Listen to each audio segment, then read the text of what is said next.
Hello everyone, today in this video we are going to see how to fix Acer laptop not turning on black screen.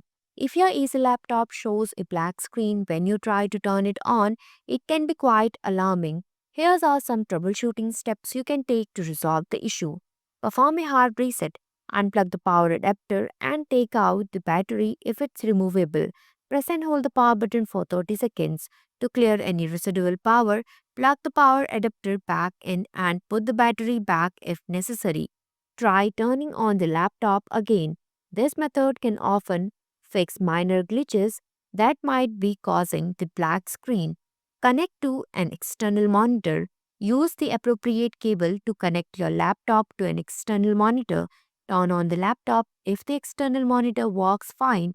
The problem might be with your laptop's internal display or its connections. Reset BIOS or UEFI settings. Restart your laptop and enter the BIOS or UEFI setup by pressing the designated key during startup, commonly F2 delete or ESC.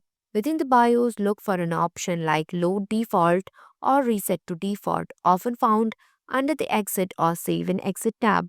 After resetting, save changes and restart the laptop. Boot into safe mode. Restart the laptop as it boots.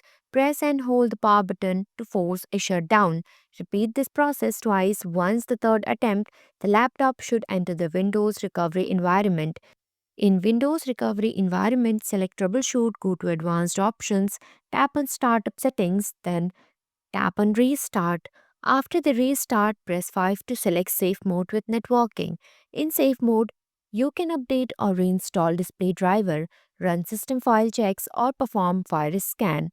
Update or reinstall graphic drivers. In safe mode, press Windows plus X and press Enter to open Device Manager. Expand Display Adapter, right-click your graphic driver and select Uninstall Device. Confirm the uninstallation and restart your laptop. Windows should attempt to reinstall the graphic driver automatically. Alternatively, download the latest driver from the manufacturer's website. Inspect hardware issues. Ensure that internal components such as RAM and storage drives, are properly seated. Inspect for signs of overheating or physical damage. If you are uncomfortable performing hardware checks, consider seeking professional assistance. If these steps do not resolve the black screen issue, it may be necessary to consult Acer support or a qualified technician for further diagnosis and repair. Thanks for watching. If you liked the video, please hit the like button. If you want to see more videos, hit the subscribe button.